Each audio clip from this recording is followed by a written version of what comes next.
Tous les fuyards sont repris, les compteurs sont remis à zéro. Luis Leon Sanchez craque dans cette dernière difficulté. Les Mitchelton Scott roulent et Simon Yates enjambe la veille, tente sa chance à 4 km de l'arrivée. Yon Izagirre lui emboîte le pas. Simon Yates résiste dans les derniers kilomètres et s'en va décrocher une étape sur le Paris-Nice comme l'an dernier. Derrière lui, on retrouve Tuns qui a fait exploser le groupe des favoris. Yon Izagirre prend la 3e place. Coup double aujourd'hui pour Simon Yates, nouveau leader du Paris-Nice. Thomas De Gendt impose alors un très gros rythme dès le pied de la Colmiane qui sera très vite fatal à Julian Alaphilippe. Winner Anacona semble préparer le terrain à une attaque de Nairo Quintana en compagnie de Guillaume Martin. C'est alors qu'un autre Français tente sa chance en la personne de Romain Bardet. Mais la Trek Segafredo veille sous l'impulsion d'abord de Kenny Elissonde, puis très vite de Richie Porte. Il n'y a plus alors que l'impressionnant Thomas De Gendt qui résiste encore seul en tête.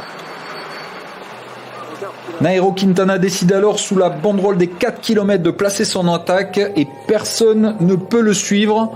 Richie Porte regarde derrière Vincenzo Nibali incapable de réagir. Quintana s'envole.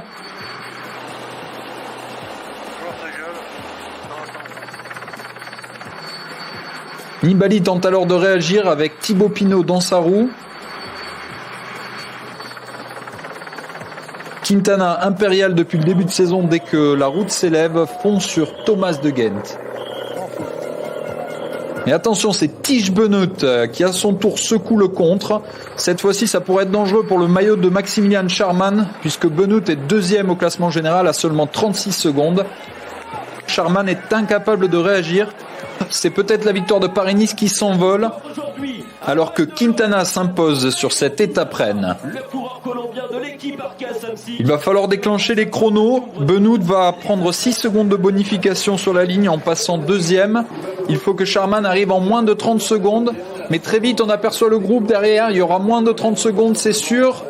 C'est Thibaut Pinot qui va prendre la 3e place, devant Higuita, Nibali et Scharmann qui sauve sa tunique jaune. Il sera donc le vainqueur de cette édition 2020 de Paris-Nice. La Colmiane, c'est Benoît Cosnefroy qui passe en tête. Col de la Colmiane. Qui décide d'attaquer. Maximilian Scharmann saute dans sa roue. Les 2 premiers du classement général, mais Roglic semble trop fort dans ce final. Roglic qui s'envole, qui va gagner quelques secondes précieuses encore sur Scharmann pour aller décrocher une première victoire sur Paris-Nice.